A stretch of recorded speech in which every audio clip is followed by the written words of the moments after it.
Okay, so roughly, and again, I'm not doing a very thorough at all explanation of this.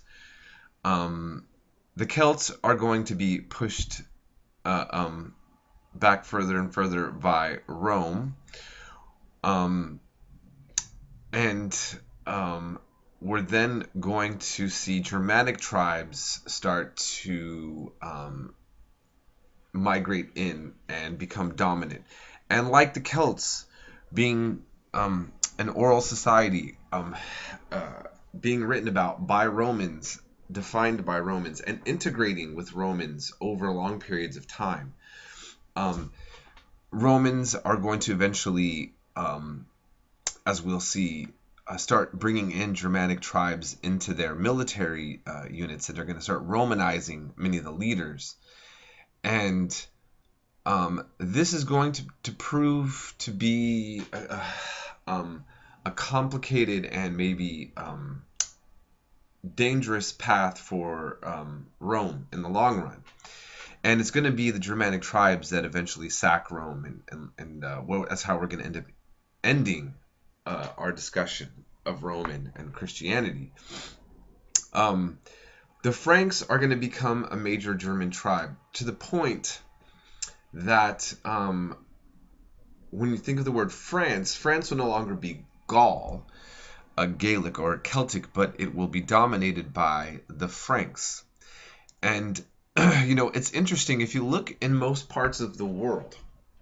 I The term Ferengi, referring to Frankish, is a term. It's kind of a blanket term for white people or Europeans. I mean, that's how dominant they were. That now many parts of the world refer simply to a white person as Ferengi. I was at an Ethiopian wedding, and I ate something that I was told that most non-Ethiopians wouldn't eat, and he said, and the guy said to me, "Well, you're pretty good for a Ferengi," and I said, "A Ferengi? Use this term." My understanding is my cousin's been in Thailand quite a bit, and I believe that whites there are called Ferengi, something to that effect. So that's just kind of an interesting thing to point out. And then we get the word vandalism from the Vandals, a Germanic tribe. Okay, we're talking about the Goths and the Ostrogoths and all this stuff. So and Germanic peoples, remember, now we have the country of Germany, but we didn't always have the country of Germany. And we're talking about Germanic, we're also talking about linguistic groups that are related, to have some types of similar religious ideas as well, also tribal and clan based, nomadic, that are eventually going to settle down. And, um, you know, just to remind you that English actually is a Germanic language itself. And Old English, Anglo-Saxon, sounds much more like a Scandinavian language. And Scandinavia is also Germanic. Okay, that means Sweden, Denmark, Norway. Okay, um, so um, I'm going to kind of move ahead, but I want to show kind of the direction we're taking in. So now I'm kind of moving straight past where we're at the end of this lecture. But Charlemagne will be a Germanic man who's going to dominate, again, the Frankish kingdom. And, what's interesting, I have this book called Before France and Germany, by Patrick J. Geary. And he said, and one part of his preface I thought was very interesting. We shall start with the first century and the early phase of the Roman invention of the barbarian world, really talking about the Germanic world, and end by looking forward to 800, when at last the barbarian world feels compelled to reinvent the Roman.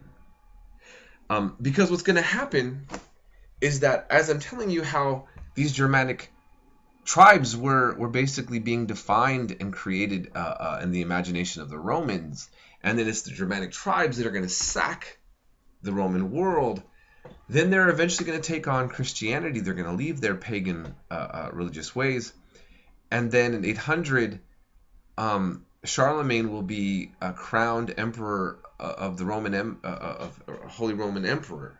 In other words, they're trying to rebuild back up a legacy that they destroyed.